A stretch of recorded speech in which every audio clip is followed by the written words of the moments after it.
दिग्गज गायक और संगीतकार बप्पी लहिरी का बुधवार सुबह निधन हो गया। उन्हें कई स्वास्थ्य समस्याएं आई थी। अचानक मध्य रात्रि से कुछ समय पहले ओएसए यानी ऑब्स्ट्रक्टिव स्लीप एपनिया के कारण उनका निधन हुआ। आखिर यह ऑब्स्ट्रक्टिव स्लीप एपनिया है क्या? आज हम इसी के बारे में बात करेंगे। तो viewers, welcome back to the channel. Obstructive sleep apnea तब होता है जब आपके गले में सॉफ्ट टिश्यूज़ का सपोर्ट करने वाली मसल्स जैसे कि आपकी जीभ और सॉफ्ट पैलेट एट्सेट्रा नींद के दौरान टेम्परेरीली रिलैक्स करती हैं, जिसके कारण अपर एयरवे नैरो या ब्लॉक हो जाता है। ब्लॉकेज की वजह से पेशेंट का diaphragm and chest wall muscles airway को खोलने के लिए ज़्यादा जोर लगाती हैं, जिससे कि हवा फेफड़ों में जा सके। इन एपिसोड्स के दौरान पेशेंट की सांसें कुछ समय के लिए शैलो यानी हल्की हो जाती हैं या फिर कम्प्लीटली बंद हो जाती हैं और फिर कुछ समय बाद जोर के झटके के साथ या हाँफते हुए फिर से चलने लगती हैं। ओएसए से पीड़ित लोग भले ही पूरी तरह से नींद में ना हों, लेकिन उनको नहीं पता होता है कि उनके साथ ऐसा हो रहा है। एयरवे ऑब्स्ट्रक्ट होने से ब्लड में ऑक्सीजन का जो लेवल है वह कम हो जाता है, जिसके कारण मस्तिष्क ब्रेन बॉडी को जागने के लिए सिग्नल भेजता है, जिससे कि जो ऑब्स्ट्रक्टिव एयरवे है वह खुल सके।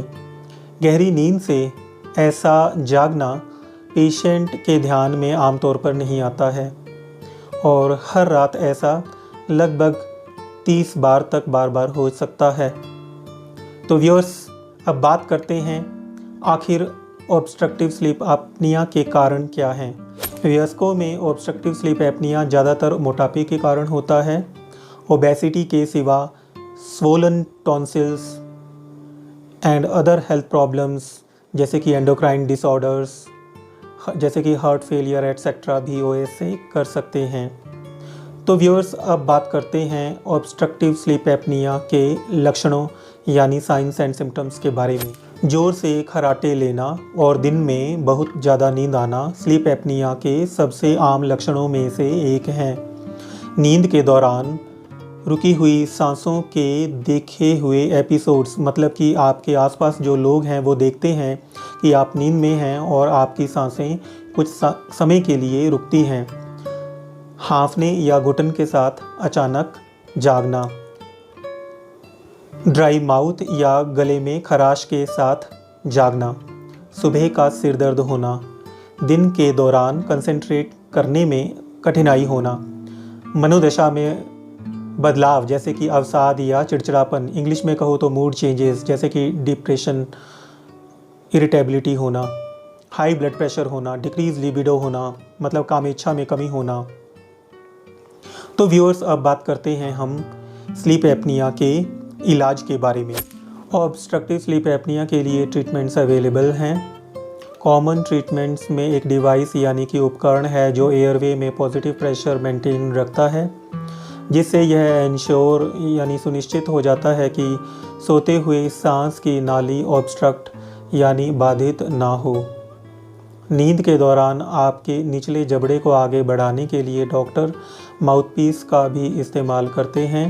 ऐसा करने से भी एयरवे ऑब्स्ट्रक्ट नहीं होता है। कुछ मामलों में सर्जरी भी एक ऑप्शन है। तो अब बात करते हैं कि क्या ऑब्स्ट्रक्टिव स्लीप एपनिया को ठीक किया जा सकता है क्या।